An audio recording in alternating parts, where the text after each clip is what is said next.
the young children, especially, they just came from their pure state and the veils are so thin.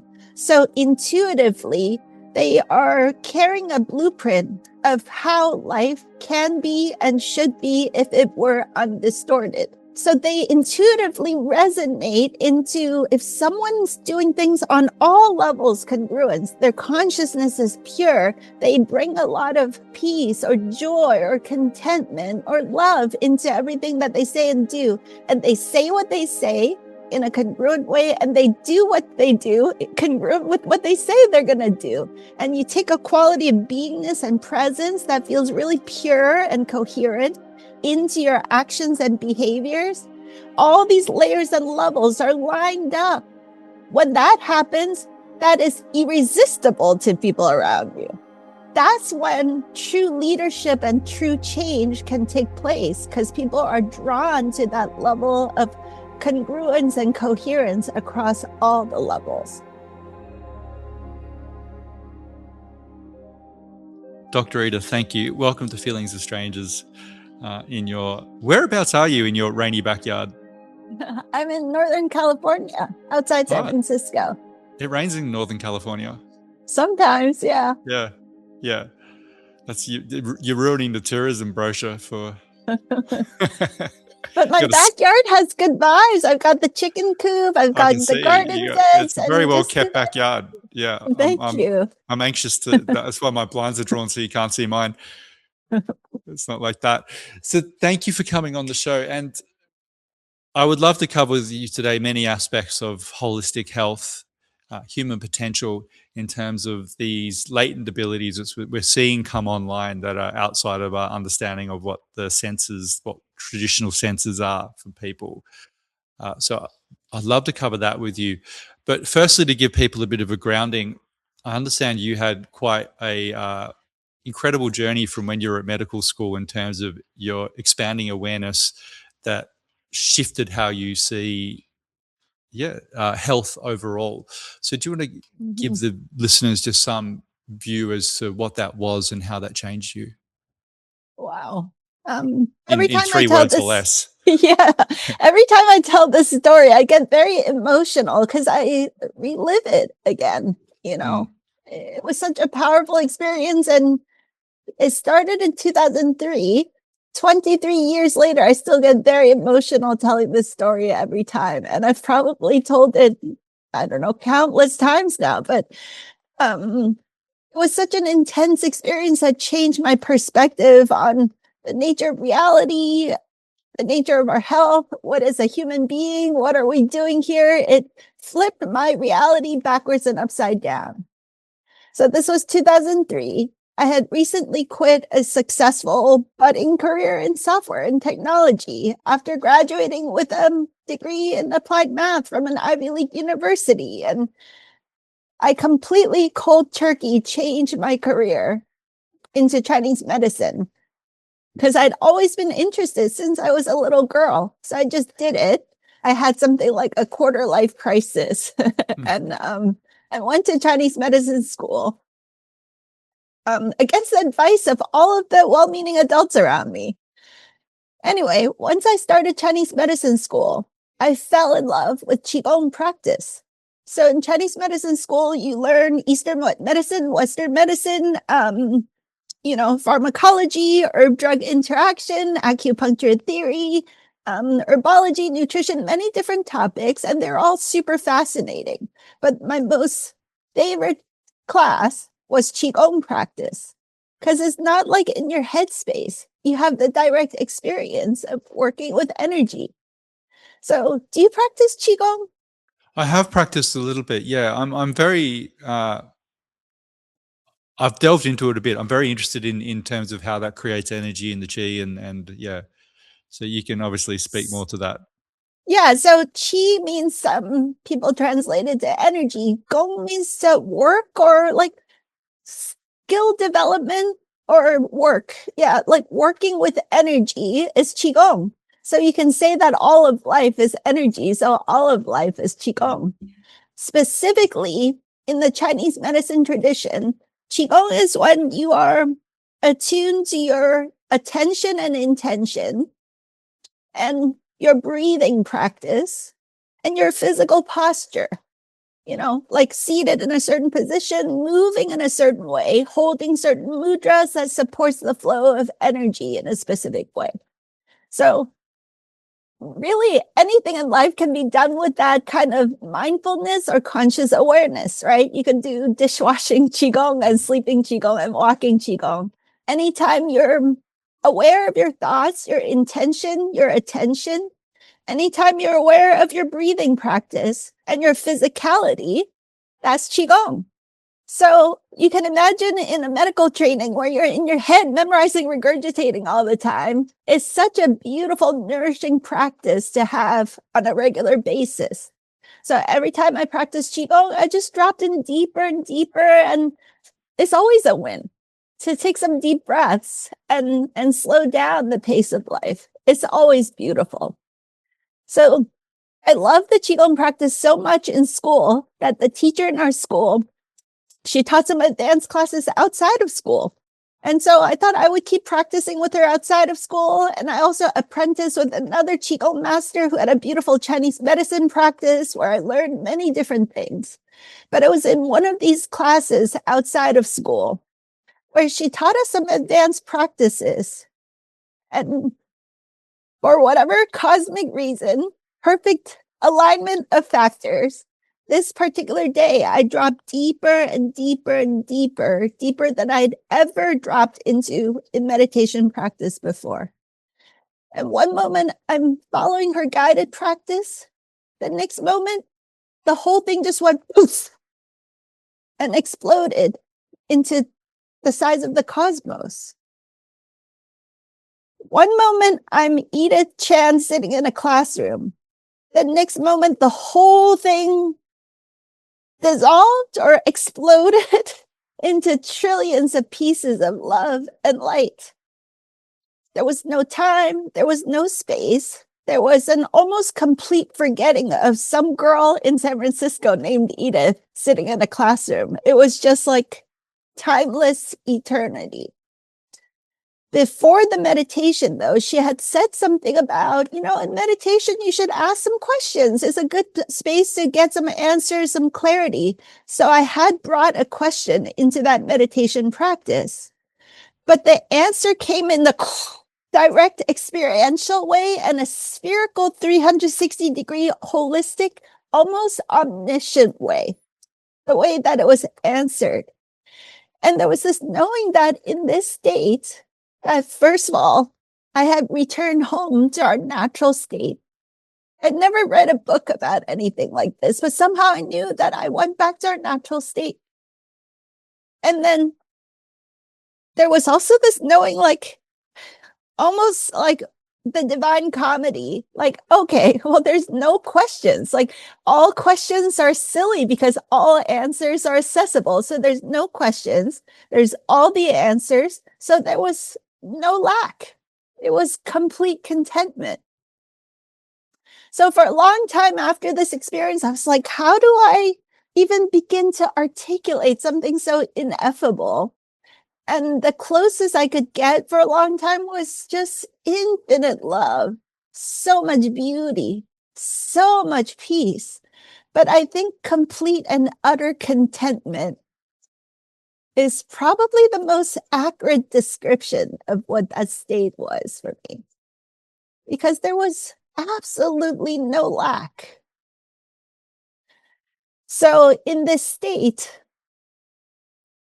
there's no time, there's no space, there's no identity as a girl named Edith.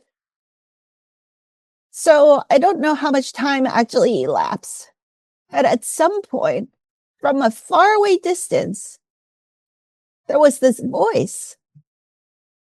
And then there was this recognition, wait, there's a meditation teacher teaching a Qigong class somewhere in San Francisco.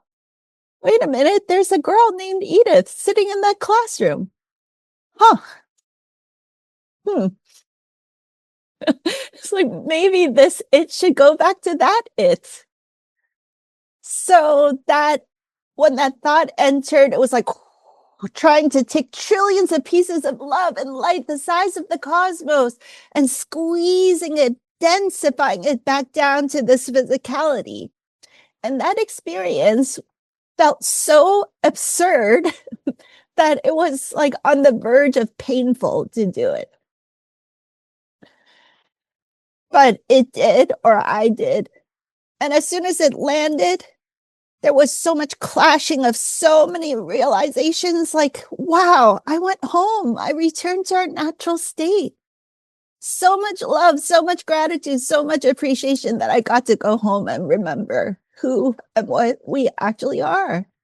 This pure love, pure peace, and pure contentment. And then clashing against that was, wait a minute, if that's our true nature, our true reality, what is this? You know, like it's so dense here. The war, the suffering, the pain, the separation, the illness and disease, and I just didn't even have words to articulate the clashing of these different states coming together. But somehow there was an instant recognition, like that was the true nature, and this is some backwards and upside down game here.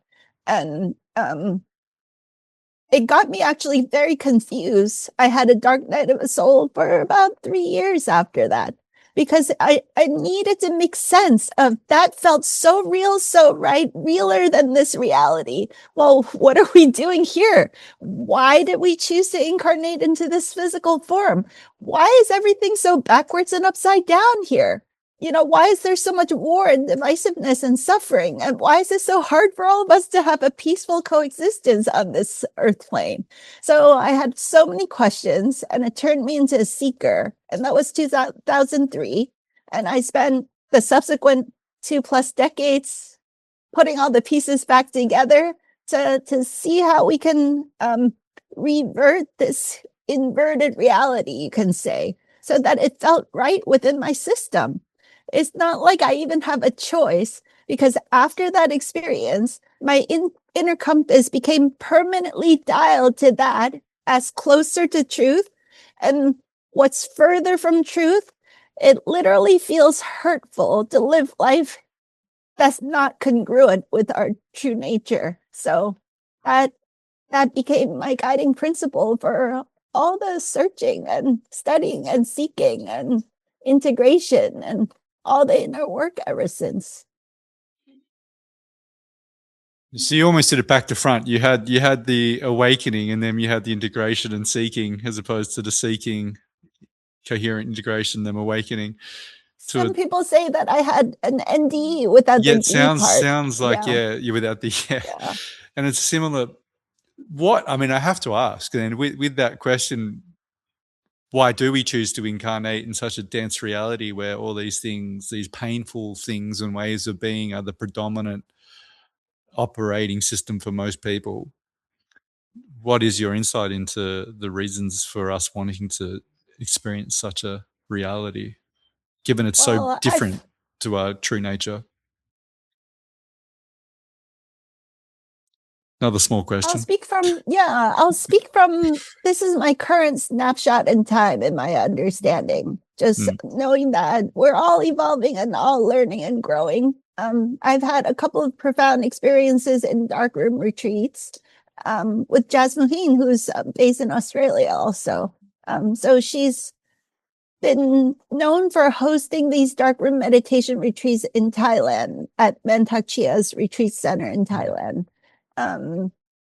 She's retired though, so the last one last year was the last one ever. Oh, no. So in 2013, I did one. Last year, I also did one. And the one last year, we had this meditation where I remembered the experience of individuating from source. I feel very emotional today, Paul. Just all these stories you're having me tell is very moving, you know, because who we actually are is so magnificent and grand and awe-inspiring.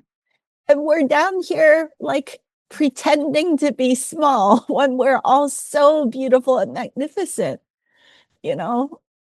So I had this recall. It felt like a memory of returning to source, but not quite completely merge back with source. The feeling of what it's like to first individuate from source, and the eagerness and the delight and the excitement of having an experience of pretending to be separate, and then individuating into different incarnations and playing out certain roles and identities and discovering more depth and wisdom and evolving ourselves and bringing that wisdom back. Because without that contrast, it's hard for us to keep evolving ourselves. So there's this putting ourselves into these different roles and situations and storylines to learn and evolve and grow. And sometimes the denser the place is, the more contrast it creates, and the deeper the learning that's available. Mm. So in some ways, those of us that chose lives with a lot of challenges, maybe we're the more advanced souls, the more courageous souls that were choosing to have greater challenges to learn and grow and evolve even more profoundly. Well, nothing can be found without seeking, which sounds very cliche, but I mean, if we don't have free will to choose different ways of being, then it's very difficult. When you're the all, then, as you said, we don't really know what that is. Well, I'm speaking to I mean, you know everything, but then these individuated experiences I've been coming to the understanding myself that the depth of our emotional states and this, because for a long time I've been but maintain a stability of awareness, which is also very attached to the source of call it your oversoul, the monad, or whatever that, or the great creator, to somewhat lessen. When you feel that, then the life's tribulations feel not so intense, because you understand that you're something greater than these experiences, and that these experiences are happening for you, as you said, through contrast, to help you grow. Well, I can also share my boy, who's 11 now. When he was about 4, 5, 6, 7, 8, up until 9, there's a window of several years there where almost every night he would tell me various details of what he remembers before his incarnation, before he, quote unquote, jumped into my belly.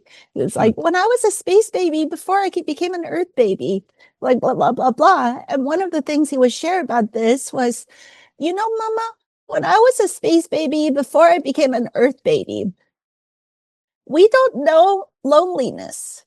We don't know grumpiness. We don't know angriness. We don't know, and he had all these nesses: angriness, crankiness, grumpiness, unhappiness, loneliness. And he said, but we could see on the screens, and we could see you were cranky and angry or lonely or sad. And I thought, that's so interesting. Maybe it's fun to see what that's like. So that's why we jump into Earth, jump into our mama's bellies, and come to Earth to experience all of this, to see what it's like. That's what I was getting to. I think there's things, and this is going to lead very nicely into the work that you're doing. There's things that I believe that we obviously can't experience anywhere else as anything else other than this incarnate human being, or let's say an animal, but on this plane, that those things, instead of we spend so much time and I think in New Age spiritual circles, trying to sort of bypass these heavy emotions or get out of a long time Eastern tradition's been about getting out of the body. Like, it's all about ascending past the body into a state of ego, in a spiritual, physicality-less state. And I feel like that's changing to actually, we don't even understand the potential of the body, and the whole experience of this incarnation here is to have that experience in the body. So maybe instead of the way back to source is actually through this vehicle. And then as when you've had a week of rain and the sun comes out, it's like you've never felt the sun like that before. You've never had that gratitude for the sun, and that feeling of that warmth on your face is like the first time you've ever kissed. Like, is that level of intense emotional feeling when it's been raining for a long time.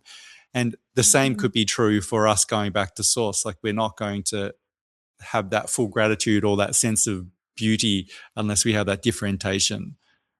I don't know. I'm speaking from a human's perspective. I got no idea. I'm just waxing lyrical, but I can't understand why else we would choose to put ourselves in situations that, from the human perspective, are terrible. Yeah, I really appreciate the Qigong practice for that, because you can be profoundly spiritual and expansive while integrated, grounded, centered, and embodied at the same time. So in a way, my last 23 years has been the gradual practice of, at first, after that first initial experience, the first few years, that dark night of the soul, I kept meditating to leave my body and go back into the blissfulness of this expansive state. And then eventually the message kept coming back over and over again. Hey, you still have a body. You chose to incarnate. And I had various past life regression hypnotherapy sessions and other meditative insights and mystical experiences that informed details of that. Without going into the details, it helped me to see, hey, this is actually not very evolved or mature of me as a soul to keep using meditation as an escape from the density of my physical life. What if I actually use it to inform myself to hold the physicality and stabilize myself and center myself and embody deeper? Using meditation and Qigong and various other self-care practices to actually be more here, and use meditation to inform and inspire how I can be here more present, more embodied, more rooted and grounded. And I started discovering it's just like a tree.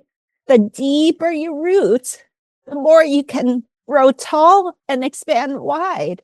And if you don't root into the physicality, we can't hold this quote unquote spiritual enlightenment state of being very well. It's not stable, So a lot of embodiment practices which have become popular are kind of mission critical to living a rich, beautiful, fulfilling life and being quote unquote spiritual.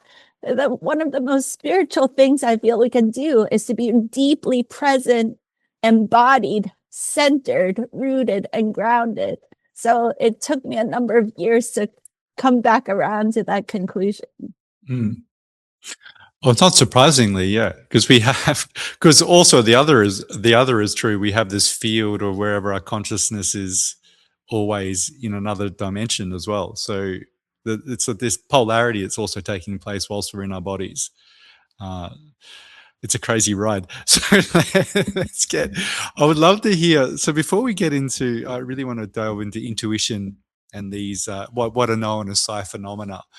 But with your understanding of holistic health and looking out to the world at large and people's health, what do you see as the main issue that we're facing when we're looking at health these days? Because we're still very much steeped in a paradigm of allopathic medicine.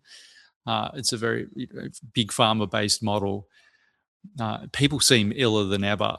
What are some of the things that, when you deal with people all through your experience, are the ways back for people to reclaim their sovereignty over their own health?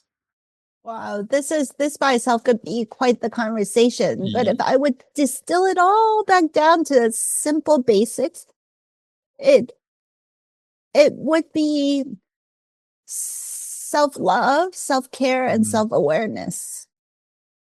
I think the fundamental issue is that we were indoctrinated into giving our power away to external authority, not realizing that we are the author of our own lives, and that all these people with fancy degrees and pieces of paper on the wall and white coats and so on, they're actually just minions working for us, and they might have different levels of egos to the way that they carry themselves. But at the end of the day, none of us are victims here. Nobody ever forces us to do anything against our will. We always have a choice. And sometimes it might not seem that way. but we always have the capacity to reclaim our power, to go deep within ourselves to discover what is right for us, what is not right for us. And sometimes that takes tremendous courage to hold that alignment. The deeper we listen to our bodies, the answers will show itself to us. So I wrote a book called Super Wellness in 2017 that covers I have an acronym called HEALTH that takes you through a journey of inquiry of the different layers and levels and nuances of how to take back command of your health and well-being and be your own best healer.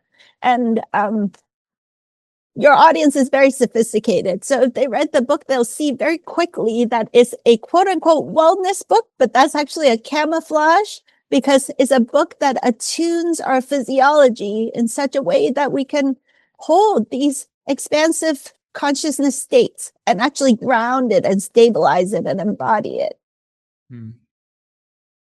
God, I love that, because I when I think of the main thing why people are struggling in anything in their life, look, it can be an awareness thing, it can be a tool thing, but ultimately it's a bereftness of love in terms of for the self.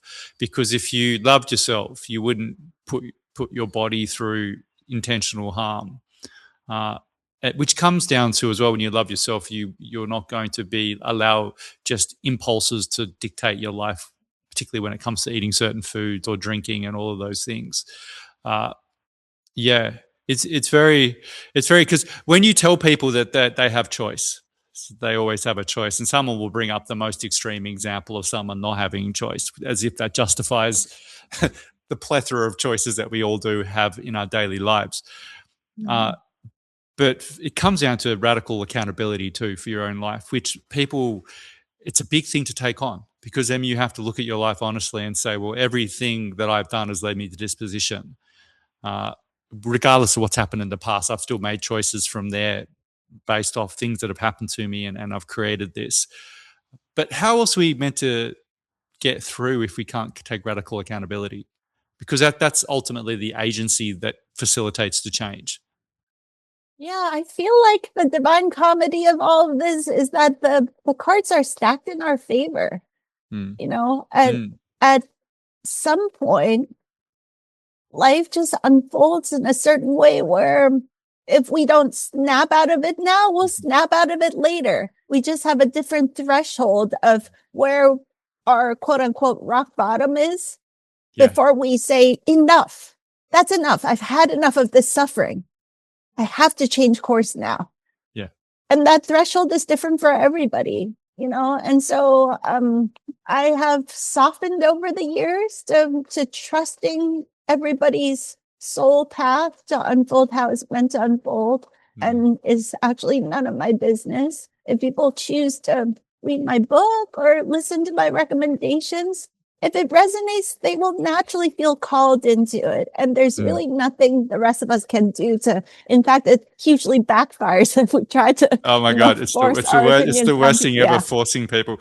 Well, it's funny when I reflect on myself and my own life, when people have said something, which was the thing I needed to hear at that time, but my consciousness wasn't ready to hear it, or my ego wouldn't allow it through. Right. I literally didn't hear it.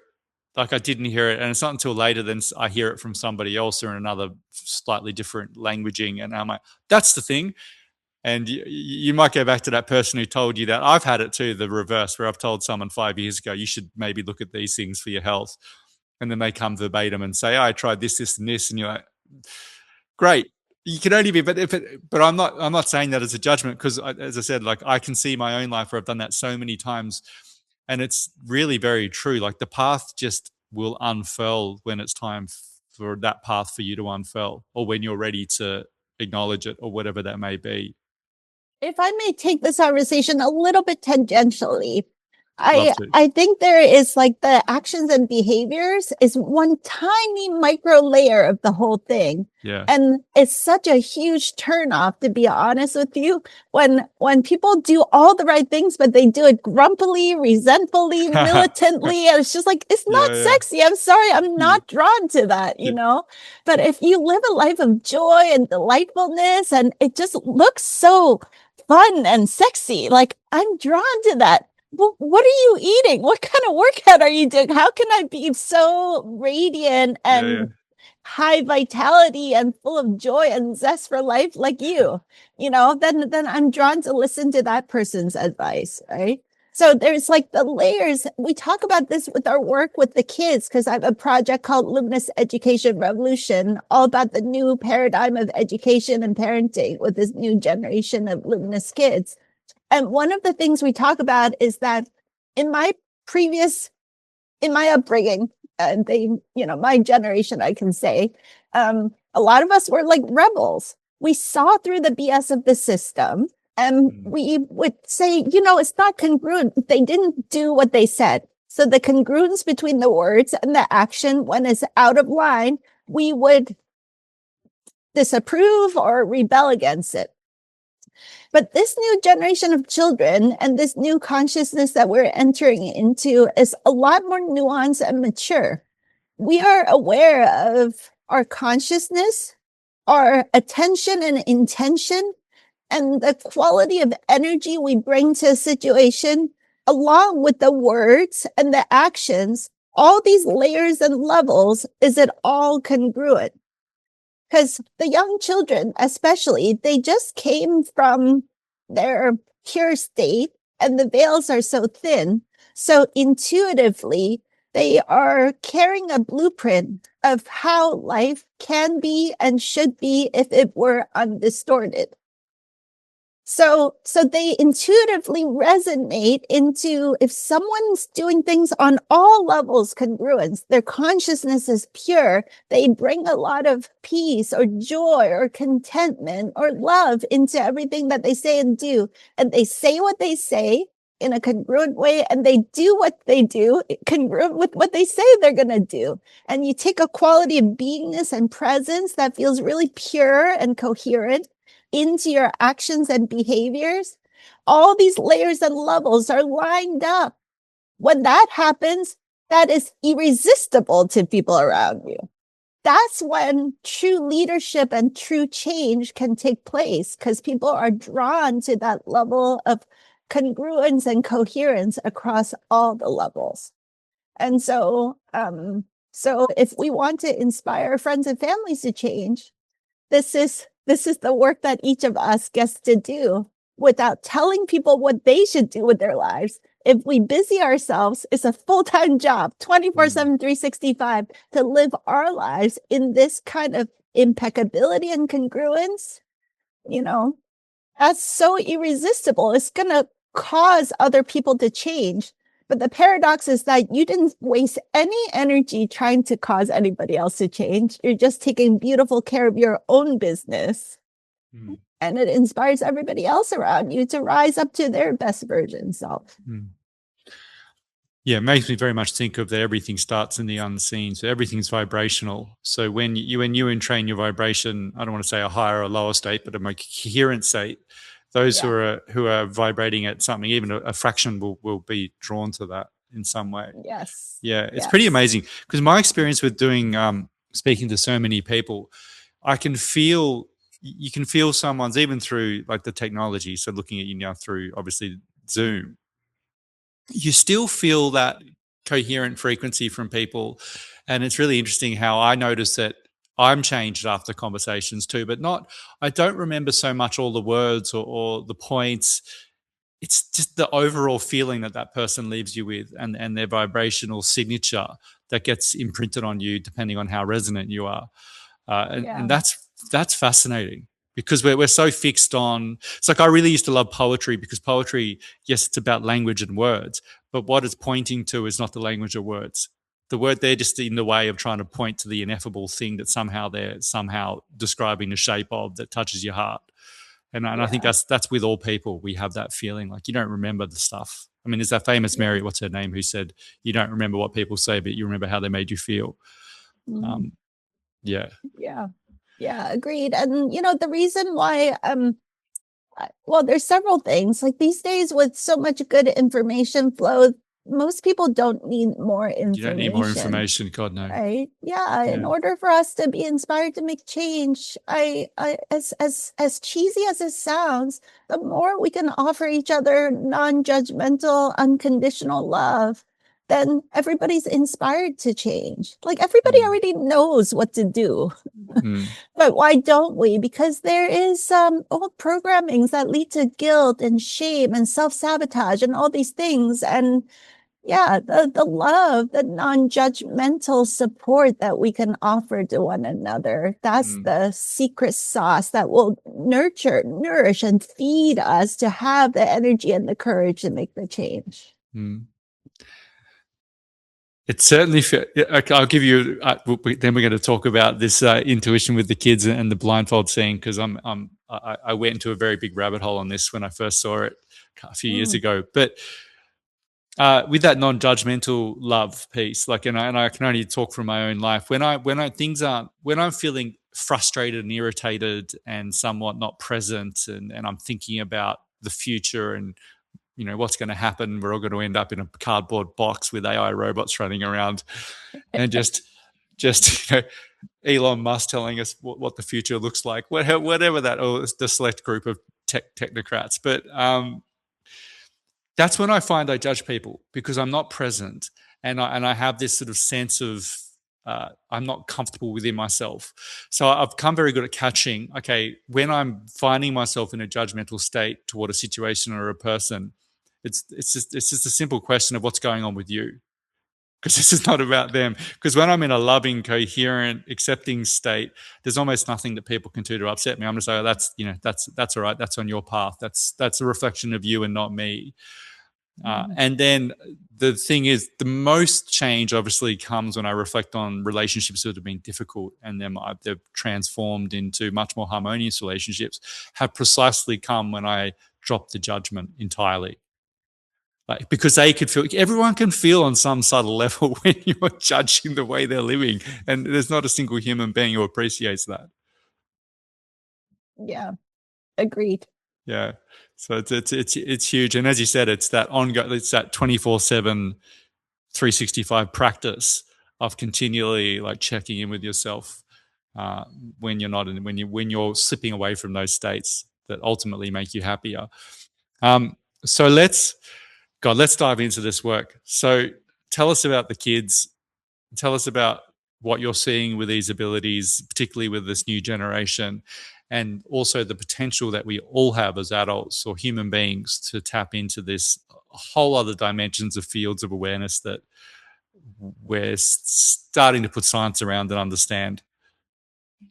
Yeah, so since my experience in 2003, I've been exploring consciousness and human potential in many different facets of it. And I've had my day job as a holistic Chinese medicine doctor, running a holistic clinic and treating people for all kinds of supposedly incurable or stubborn conditions, or elite high performance athletes, helping them achieve their highest potential. So in that work, I started collecting a lot of experiences of when people do their healing, their intuition skyrockets. When the athletes, I tune their physiology, they tap into this perpetual, seemingly superhuman flow state. And I also became a high performance coach, professionally certified and trained in a lot of flow state research and so on. So that was all kind of a scaffolding in my experience as a professional for many years. And then in 2011, I first heard about this possibility that there are children in Mexico trained with a method called extraocular vision, and they are 6 to 12 years old in that sweet spot window when they're most open. They receive a special kind of private lesson training, and they can see blindfolded, like without their physical eyes. So they call it extraocular vision. Some people call it mind sight. I just call it blindfold vision because it's easy to understand what's going on. Where without your physical eyeballs, you can perceive information and even see just as well as your physical eyeballs could. So that sounded fascinating. But the way that it was introduced to me back in those days was like, adults are too far gone. And if you don't catch that window, it's not likely that even young people can do it. And you also have to be a gifted, talented, super psychic child to even do these trainings. It seemed like very niche. Fast forward to 2020, my boy, who's now at that time 5.5 years old, we watched this documentary called Superhuman by Carolyn Corey. Yeah, I highly recommend it. Great documentary. And my boy said, Mama, I want to do that. I think I can do that. So Carolyn Corey found a great teacher that was trained in a method that was developed in Eastern Europe called infovision. And so this teacher happens to be based in Canada, and he's just, it's very creative, pioneering spirit type guy. And he was like, well, I don't think anybody's tried to do kids' classes over Zoom with this mind-side blindfold vision stuff, but let's try it and see if it could work. Let's experiment. So I was one of a few families that experimented with him to see if we can interact over Zoom with little children, and they're like running around and you're trying to get the blindfold fitted properly and show them colors and cups and spoons and sticks and reading books and stuff. And it was incredible. As hodgepodge as it was, it worked. And the first time for me as a mom, seeing my child not only read, but read blindfolded, it's like the first time you watch your baby walk across the room, or the first time your baby says mama or dada, is something like that. Except it's more magical because you're not even sure if they would ever do such a thing. And so I got so excited. I started telling friends and family about it. And this was, 6 years ago. And a lot of people were like, I don't even know what you're talking about. What do you mean seeing blindfolded?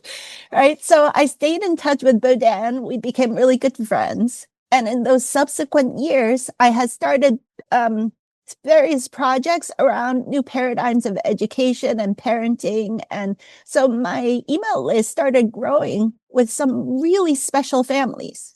The moms and dads that resonated with my stories about how before my child was conceived, actually both of my children, we attuned to them. They came in through dreams and meditations and guided us with exactly the circumstance and timing and the details of their incarnation and their conception. They guided us all the way through. And so having shared some of those stories, now we have all these amazing families, moms and dads who are very conscious, attuned, aware. These are moms and dads that have backgrounds in things like they're like Qigong and Reiki masters themselves, or they're interested in CE5, connecting with orbs and, spaceships and stuff, or they have training with the Monroe Institute in remote viewing. But they're also very grounded and practical people, successful entrepreneurs and professionals, and really attuned, aware, conscious moms and dads. So this was a very special population of families we've kind of attracted over those years. So Bodan and I got together and put our hearts and minds together and said, this whole blindfold vision thing, there might be a whole different approach to it. Up until that point, it was understood that the best way to do it is for children to be dropped off at the teacher's place, private lesson, one-on-one, about 10 or 12 private lessons, because the sensitivity of that initial opening of these psi abilities requires the energy to be just right and very coherent. And so the moms aren't educated or the dads are skeptical or something like that. They are in the room just staring at the child the wrong way. They could ruin the energy. So it's like, moms and dads, you're not even allowed to be in the room. Give us your child for 10 or 12 lessons. We'll get them activated in these abilities, and then we'll give you your child back afterwards. That was like mostly and I really understand why.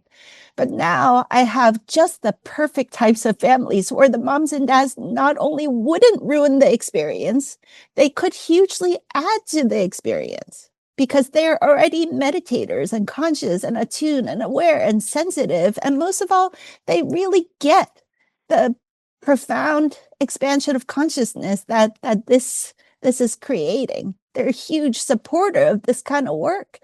So we reworked the whole methodology so that half of our program is about coaching and supporting the moms and dads to co-facilitate the entire process together with us. So our KISS program, instead of 10 or 12 private lessons, one-on-one with a teacher, it became 6 weeks, where the first week and the 6 weeks, we just coached the families, the moms and dads. And the core 4 weeks, we co-facilitate every step of the journey together with the moms and dads. So we do it over Zoom, but the moms and dads are the ones that's adjusting the mass and holding the papers and setting up the fun and games. And we give them custom games to play in between the sessions. So by the end of the 6 weeks, the moms and dads are deeply immersed in the whole process. And there's this beautiful bonding experience for the whole family. And the children are getting far deeper, better results as a result of this, because they're supported through and through in the household. And their siblings get involved in it. It creates this field of coherence and harmony in the whole family system. The gifts are incredible of doing it this way. And at the end of the 6 weeks, the moms and dads are changed. So they think that they may have signed up the child for the class, but the moms and dads go through this profound inner child healing process, deep bonding with the children. The entire family enters into this beautiful coherent state together. And they know exactly how to keep nurturing these gifts and abilities after the 6 weeks. So a lot of the kids are like, Mom and Dad, why don't you put on the blindfold? I'll teach you now. And so the moms and dads start putting on the blindfold, and boom, boom, boom, boom, boom. They're all like popping like popcorn. Everybody's starting to open their abilities like this. And it was the same for me. My child started training me. He said, Mama, you can totally do this. I'll teach you. And so I started getting activated.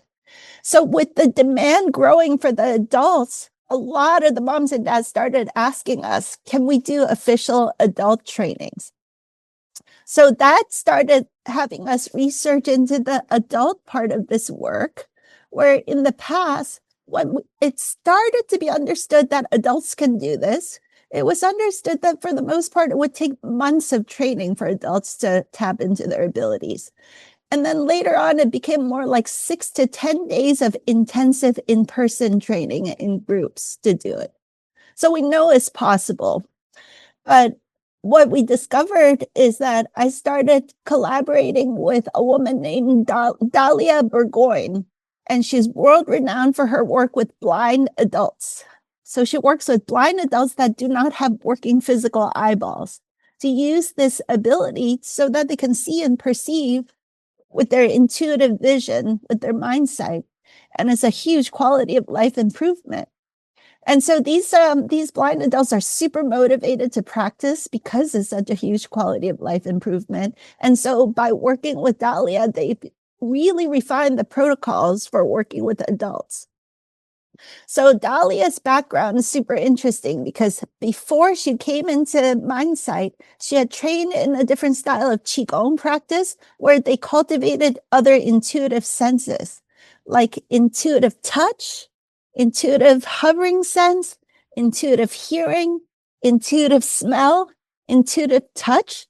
Like with this kind of training, I'm wiggling a green piece of paper, can sound totally different from this. Once you get trained into it, you wonder how you couldn't hear the difference before. The same intuitive touch, this cardboard piece of paper, this feels very different to my touch now than this. But it didn't used to be like that. It's because I've had the training for it. So these other intuitive senses, we wake it up.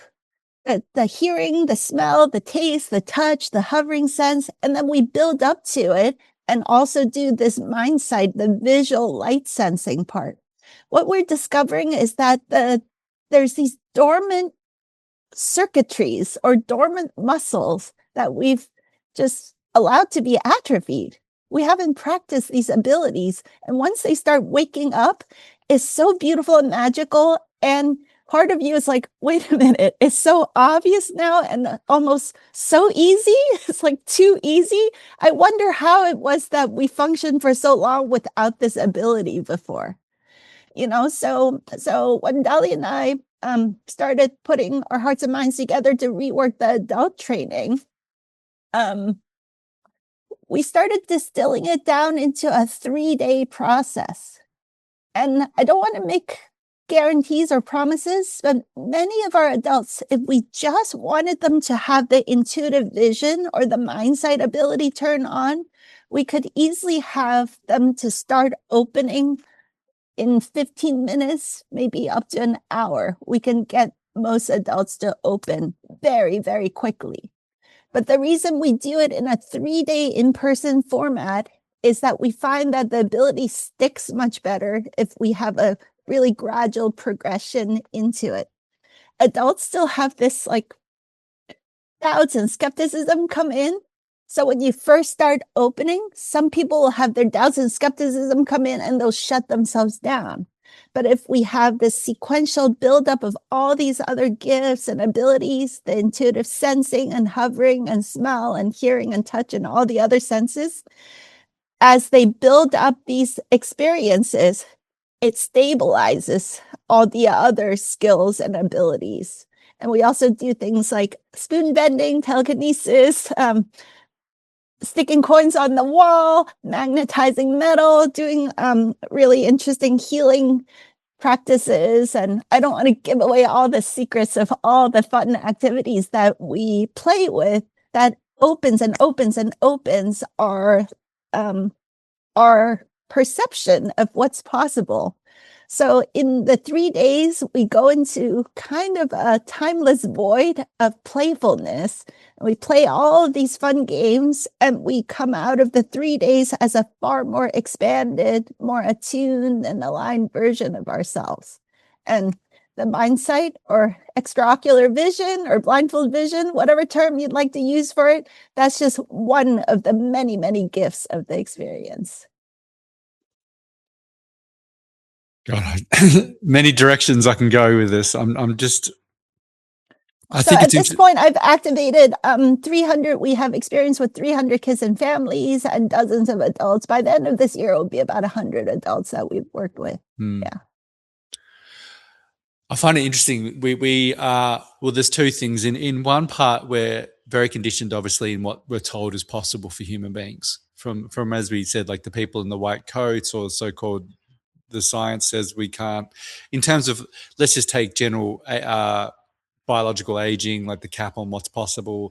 We have so many different mind viruses that we have, as you said, that magical age when we're downloading things as children, we've just adopted without question. So I'd imagine with adults, the main thing is just getting that conditioning to be peeled back to open the awareness to what may be, and the trust of trusting yourself that this may be possible for you and you're not crazy and all these things. But it's interesting too that we spend so much time upskilling ourselves and doing all these, learning new systems and doing other courses to improve things so we can be more successful in the culture of MAID, when I believe the path to everything we want is through this opening of awareness. Because when we have more awareness, the things that we thought we may have wanted anyway aren't relevant any longer because we're more congruent. It's so funny. It's such if anything, if I want to use this word, the hack is quite funny. Like the hack is actually more awareness because you will realize that all the other hacks you don't need, like are all of these other things. But I need to ask, and I'd love to hear on these phenomena and what you've seen happen in people's lives. But just going back to the blindfold vision, so someone who's just hearing this for the first time, like clearly, obviously the person has a blindfold on, you're holding objects behind their head, whether it's a color ball or a page with a word on it. And people without being able to see this are telling people what the object is, the color, the word. I've seen kids, I think it was on Superhuman, I've watched a couple other documentaries, but reading full passages from books with the blindfolds over their head. So it's unbelievable when you see that for yourself. When you haven't seen it, I highly encourage you to just see that in real life to get an understanding of what's going on here. But how do you think is that, like, how's this happening in your understanding that we have this ability to see without seeing? Um, well, it's just our natural state. It's the analogy is like this, Paul. It's like, imagine if you lived in some place where they said, "Oh, humans are land animals; they cannot swim." And you go, "No, I think we can. Let's Pretty give sure it a we can, though. go." Yeah. Yeah, let's give it a go. Maybe we can just dip our toes into the water. Maybe we can learn to blow bubbles in the water. Maybe we can do a little doggy paddling in the water, I feel like we're just in the doggy paddling stage. Like, we're a little ways away from the Olympian 100-meter, butterfly stroke kind of state with all of this. And we're just kind of having fun and playing. And so it seems like a huge deal that there's a few courageous souls that say, humans can swim. Let's give it a go. And the vast majority of people are still stuck in the mindset like, no, humans have to be land animals. It's not possible. And then here you are, one person after another, and people go, wow, that was a lot of fun. Maybe we can swim.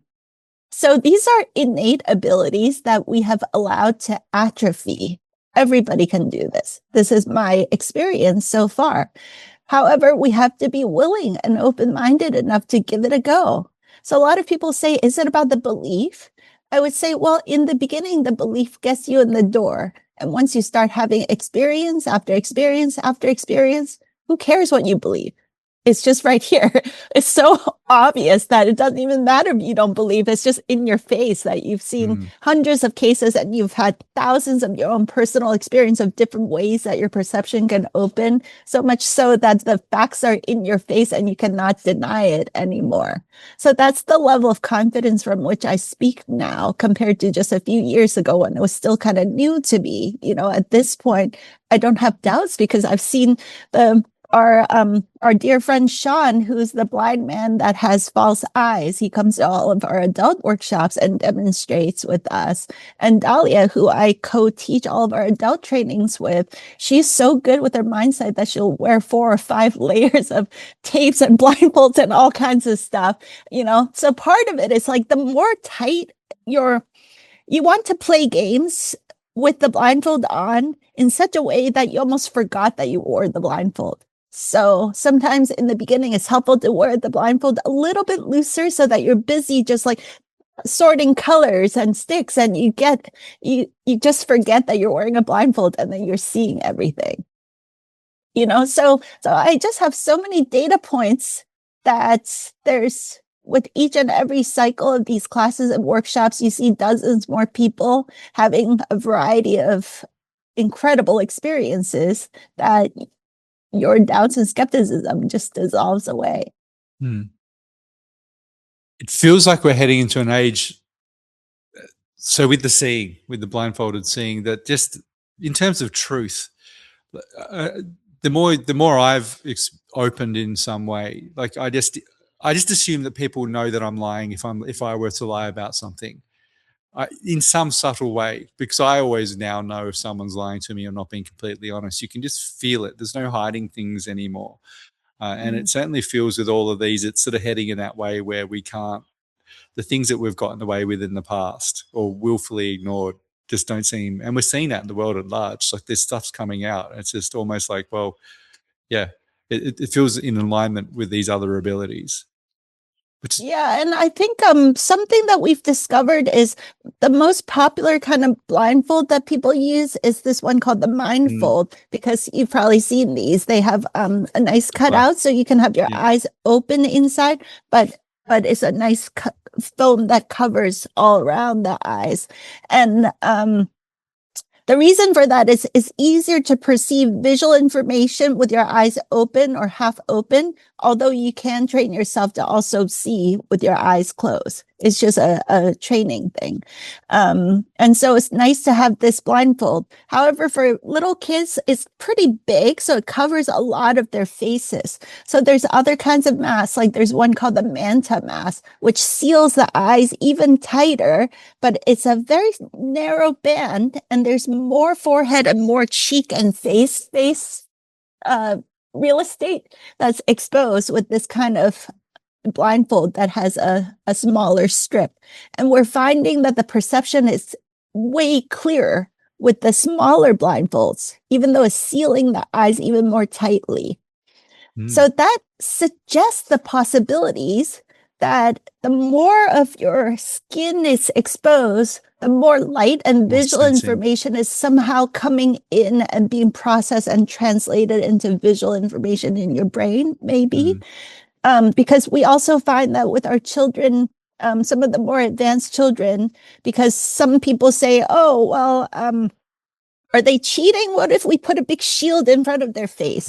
And the more light is covered, the harder and more advanced the perception is. In fact, a lot of times if we put a full face shield in front, then a lot of the children are having, they say, I don't see anymore. My intuitive vision goes down, but I can somehow know, or just like an intuitive knowing, or if I touch it, then my touch sense will tell me what color or what shape it is, but I'm not having a visual light experience. However, with the shield in front, many children tell us that their perception of light and visual information behind their head increases. So we're just like pioneering and learning that potentially there's this light sensing. Maybe light information is coming through our biofield, is coming through our skin. You know, the visual sensing is a light sensing information, which is distinctly different from a touch sense or an intuitive knowing sense, like a claircognizant sense or an intuitive hearing sense, and so on. Like with training, you can tell that this sounds like blue, you know. Just for people listening, you're holding up a blue piece of cardboard and wiggling it. So there's wiggling it or scratching it. Yeah, it's really fascinating. That biophotonic, like I've done a bit research into that, and it's fascinating the vibrational patterns of different colors, for example, or on our moods. Like this is quite well studied.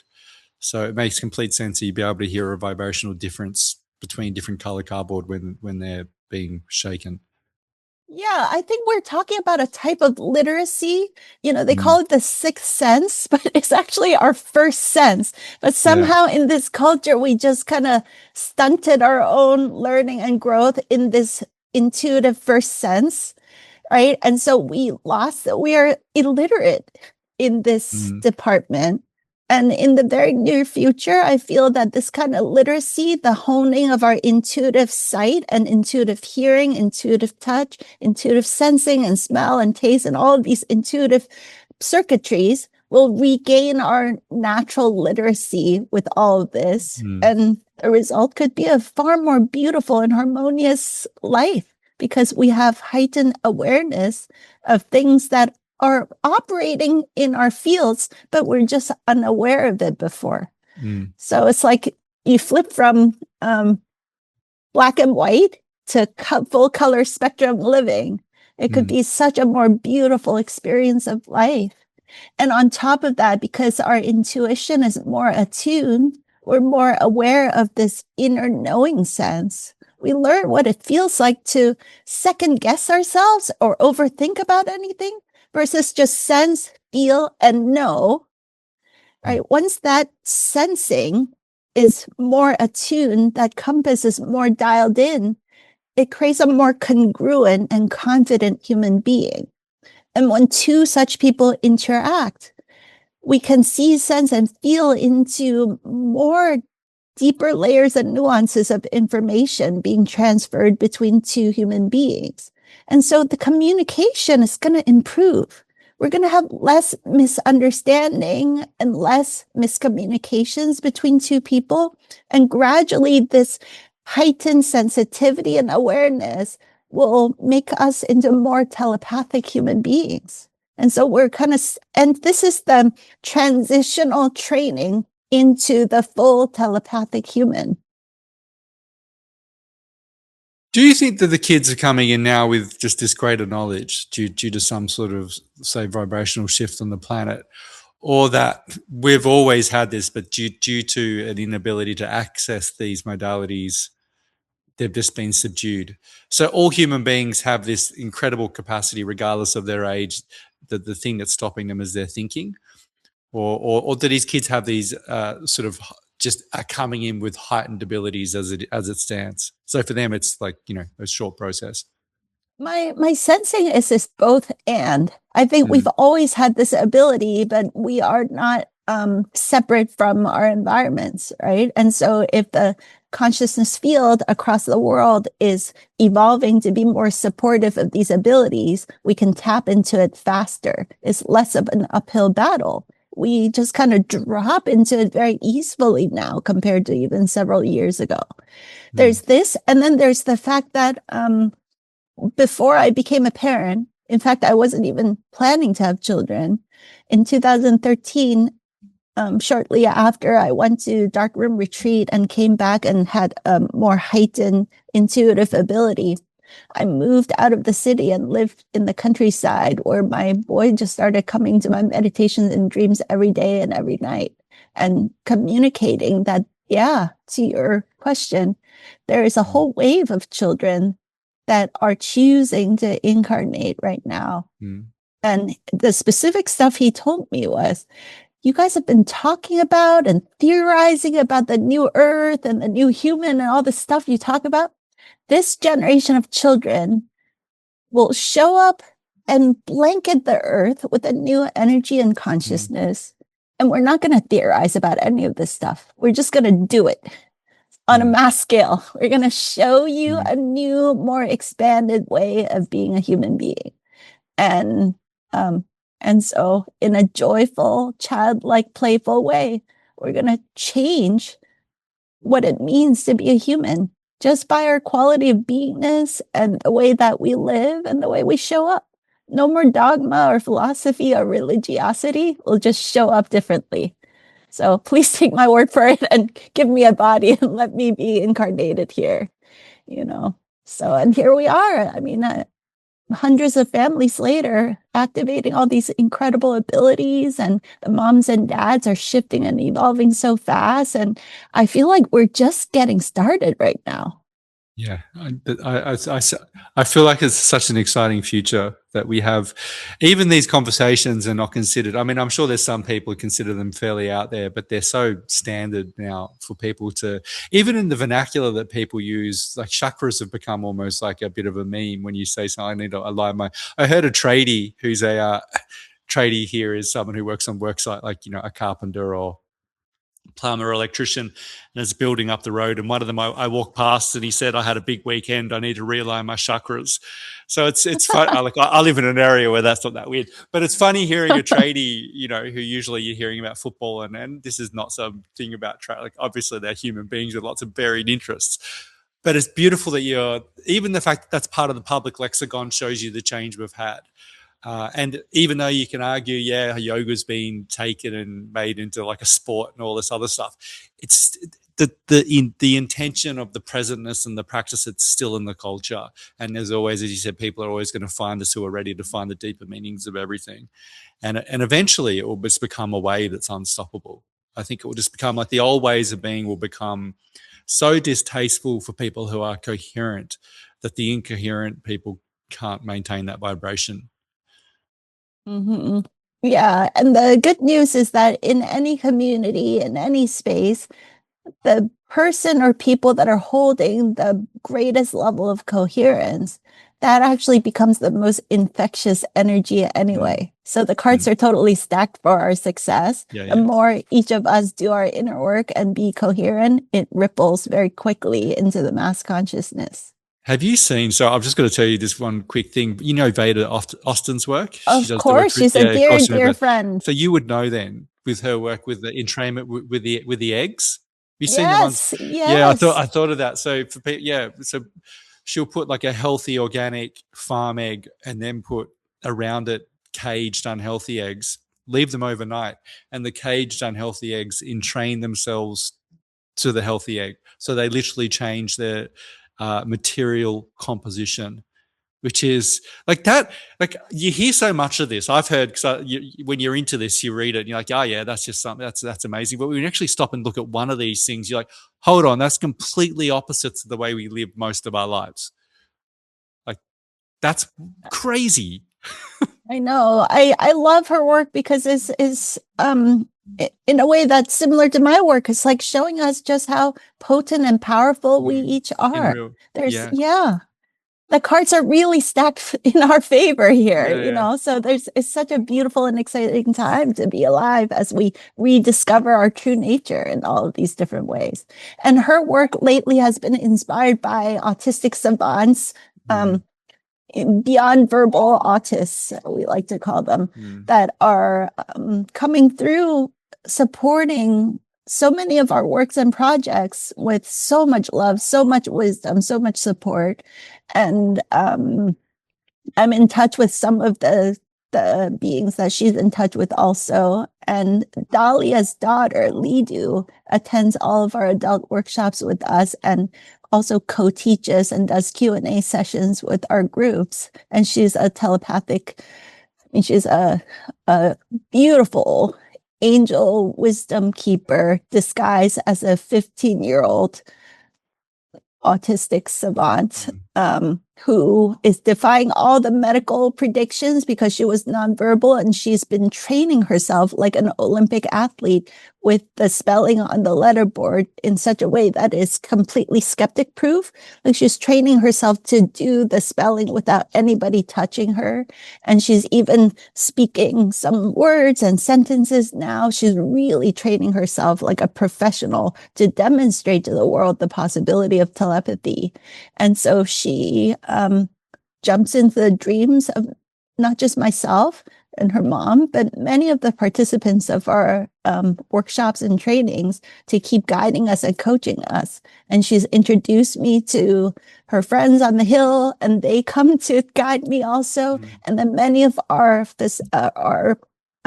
participants, after our workshops, we find ourselves in our dream time traveling to the Hill and meeting each other and getting group trainings and having activities and receiving guidance from the beings on the Hill to keep progressing our gifts and abilities to the next stage and the next stage, So these trainings that we have, whether it's the children's training or the adult trainings, it's like a portal that we walk through that opens a whole world of possibilities. With the children, after our workshops, after our trainings, they will start telling the moms and dads, Mom and Dad, I remember before jumping into your belly, all these things. Or they'll have these future visions, or they'll tell the moms and dads, oh, well, we're going to move to that house and not this house. Or even things like you're stuck in traffic. The children will say, Mom and Dad, I think the GPS is actually wrong. I used my blindfold vision and the traffic is actually here. We should take that highway. And these kinds of things, like a whole world of a whole different level of life opens up to us. I could see quite a few dads sitting down with the share prices for certain companies in front of their kids. Yes, or people say like, when can I when they turn 18, go to the casino? Yeah, you will come. Yeah, have our Rain Man moment, but they can just count cards with me. So, yeah, I just as I said, I see a lot of the kids around here, that younger generation. I'm so obviously there's still the old world like that exists, and I'm always reminded of that when I go to an airport and you see a lot of the behaviors which. Because we all live in our own little worlds to a degree, but then I do sense, as I said, there seems to be just something that's come out of it. You can't put this back in the bag. All of that's happening now, it's irreversible, and things are changing. And we might not see it because we're sort of stuck in our everyday life. But I go like in 10, 20 years, when we look back at this time, it's going to be crazy the amount of things that seemed immovable dissolve. Yeah. Yeah, it's such an exciting time because technology is accelerating so rapidly. It's almost like a runaway train, and it makes many of us sometimes feel nervous. Like, is it going to go really dystopian and out of hand?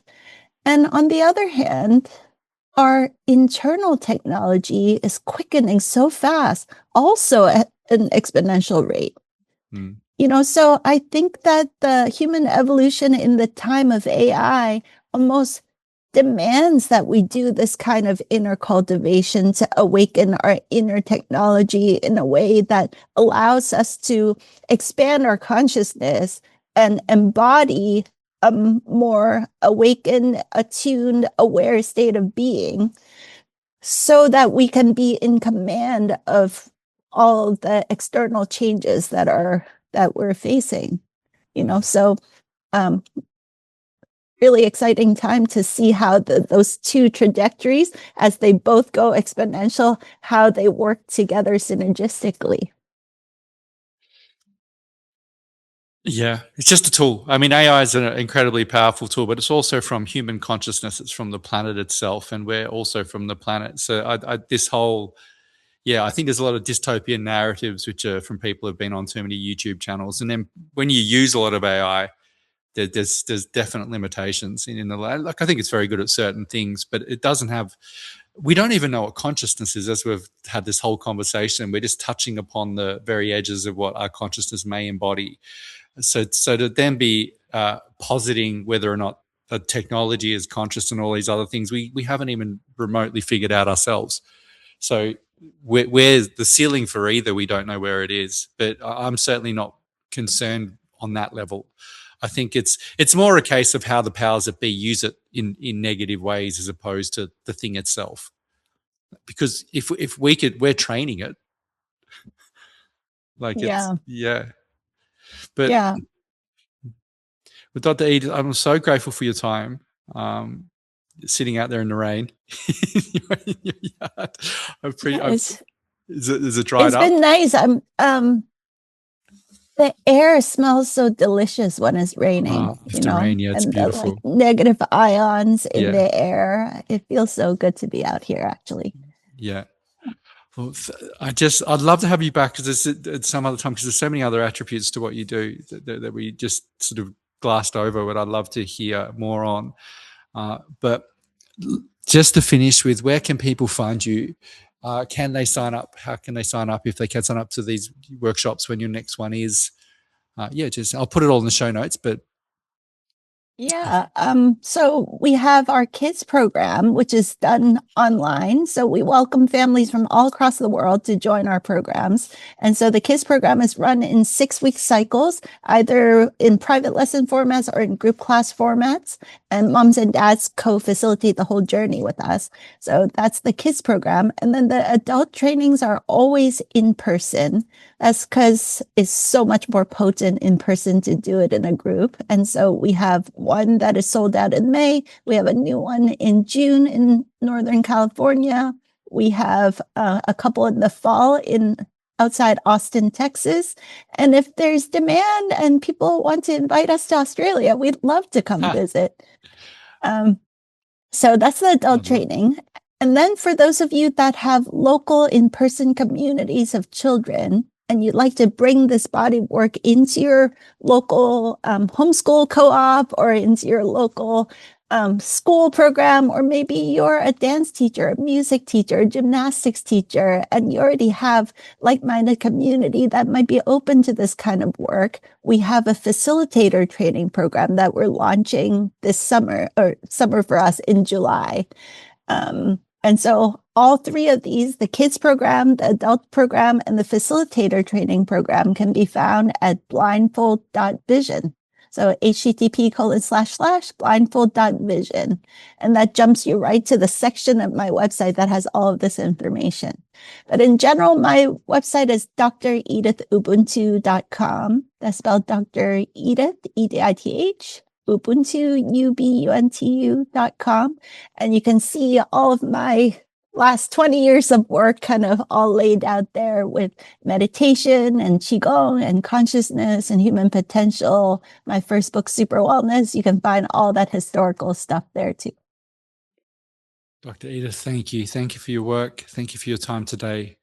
And I really hope to connect with you in the future. And I'm going to start digging around to see if we can get you out to Australia. Okay, wonderful. Yeah, I myself really want to do this course, so there's got to be enough. There's got to be more people like me. Awesome. Thank you for this beautiful conversation, Paul. And thank you No, for the pure heart that you put into all that you do and these thank you. incredible, inspiring conversations that you host and all the love that you pour into everything that you offer to the world. Thank you so much.